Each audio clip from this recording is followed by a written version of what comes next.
This is a guard. Lots of people assume that in order to be a good, responsible martial artist, these have to be up here at all times. But they don't. Are you sure?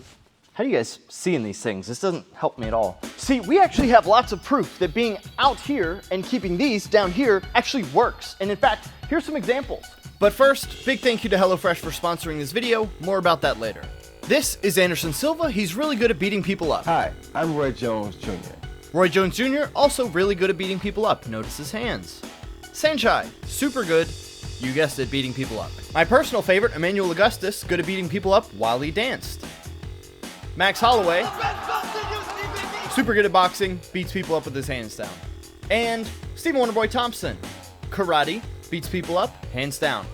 But how exactly do people like Wonderboy do it? Well, it's simple, we just ask him. My strikes are my first defense. Yeah. Second defense is ready for the shot, correct? Muhammad Ali did this a lot, especially up against the ropes, hands down. Right. So helps distribute my weight.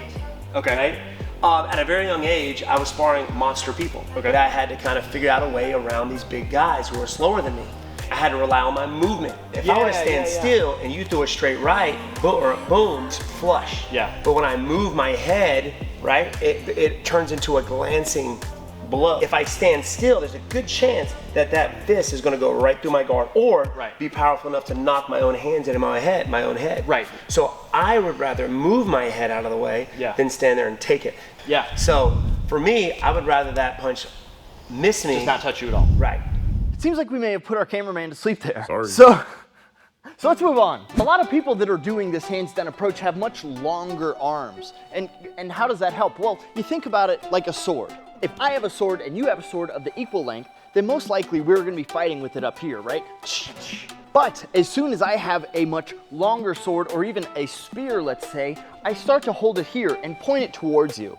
By having a weapon that's longer than your opponent, I can reach you before you can reach me, which acts in itself as a defensive measure. If I have a tight, shelled up guard, I can be this close, which means somebody can hit me from a lot of different angles. Now, if I have my hands lower and have more range, that means they can only kind of reach to hit me, especially if I'm taller. Along with physical attributes like speed, length, it's important to realize that these fighters also have things that they know. Footwork, head movement, and range. This guy has like none. For example, let's look at the infamous moments of range control with Conor McGregor and Eddie Alvarez. By knowing his own range and Eddie's range, Conor is able to stay on the outskirts of danger while punishing his opponent for overreaching. This is certainly something that comes with years and years and years of practice. Bang! Now, you could argue that this kind of defense wouldn't be possible with a high guard. He would need that hands low counterbalance to be able to move like this.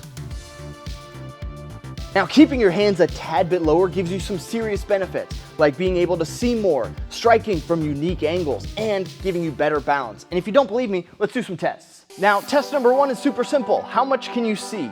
Let's assume that you have a nice tight guard with your hands up high. Well, naturally, by putting your hands up like this, you kind of give yourself horse blinders, which kind of cuts off some of the body. Now, let's take away those blinders and see what happens. Oh, look, it's me. It's all of me. You can see more. I mean, it's kind of simple. Now, for the balance one, it's pretty simple. Keep your hands high and tight. Now try and walk across something that's super narrow. Now put your hands out. See if your balance gets any better. If you've watched tightropers walk on anything, this one becomes pretty clear. One more added benefit that even Wonderboy talks about is how much it adds to his speed. So another test, I'm gonna try and run at you as fast as I can with my arms stationary and by my head. It's not super fast.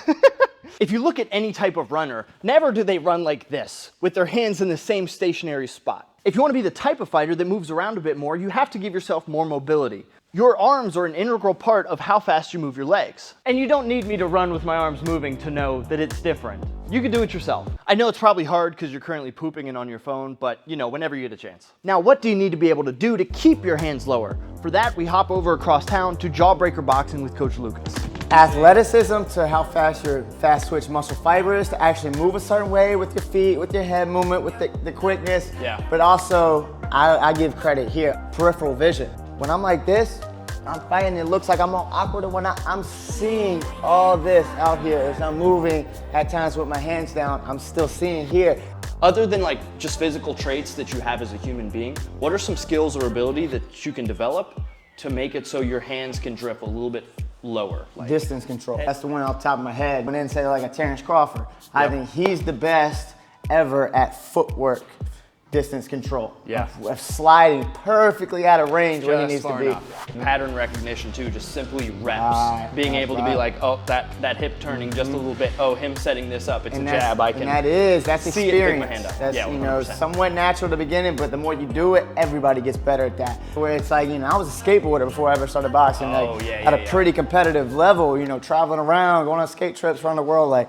I really did that to where, you know, I was jumping down big stair sets, grinding rails, ledges, flip in, flip out, like stuff like that. I definitely translated to boxing pretty good. Since we're doing all this learning, let me teach you about HelloFresh, the sponsor of today's video. Did you know that HelloFresh can help you cut down on food waste by 25%? HelloFresh is a meal kit delivery service that sends you pre-portioned, delicious meals every week.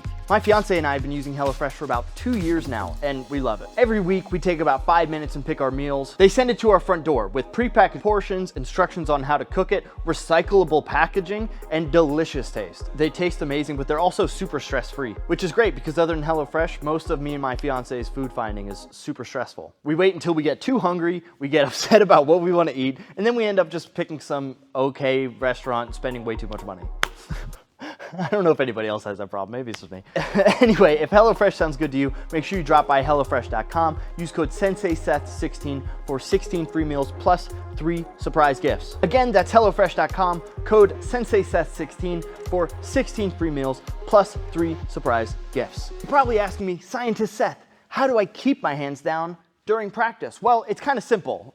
Do the opposite of what your coach says. Really? No, but honestly, find a sparring partner when you're sparring that you know isn't gonna hit you hard. In those moments where you know that the danger isn't quite as prevalent, start to drop your hands a little bit, start to move a bit more, fight with more of a hands down approach that you've been practicing. If you have a reliable sparring partner like I do here, you won't be doing a ton of damage to yourself by playing with something new and a new concept of fighting. If you feel like you're doing bad, repeat with new ways of moving, keeping your hands a bit higher, a bit lower, kicking more, finding different range, countering more. Try different things for different rounds, which is kind of science of you, if I must say so myself. Now, there's plenty of martial arts that have a much easier time keeping their hands low. Pretty much anything that's wrestling based. Things like Wing Chun, they don't even block. For self-defense purposes or for street fighting purposes, anytime I block, I'm wasting time. Okay. I'm helping you to get your combination will follow through, right? Yeah. So we like to teach parry first and then intercepting. Okay. The methods of intercepting and trapping from Wing Chun are another great example of how to be defensively responsible without just blocking. Now, am I saying that you should only fight with your hands down? No, absolutely not. Tons of people are way better off fighting with their hands up than their hands out. In fact, even people who fight with their hands down pick their hands up for tons of occasions. Now there are different scenarios where you may have to fight in the phone booth. You'll see like blocking is easier timing. It's right? just it doesn't matter if you're doing this, I also just need to block, right? It's like, oh crap, block. I remember Paul told me that story, Paul Marinaccio, the Italian hitman, he told me a story when he was it Golden Gloves, when he was an amateur one night. He said it was a championship fight, goes out, gets rocked right away. He said the next thing he remembers is his brother talking to him. They're in the locker room afterwards. He's got all these medals next to him. Wait, what? What happened? Because he got rocked right away, but his instinct was to go back to his hands up, and everything else, that was his instinct. That took over him. This video isn't saying that you should never have your hands up, but what I am saying is you can finally stop commenting it on people's Instagrams.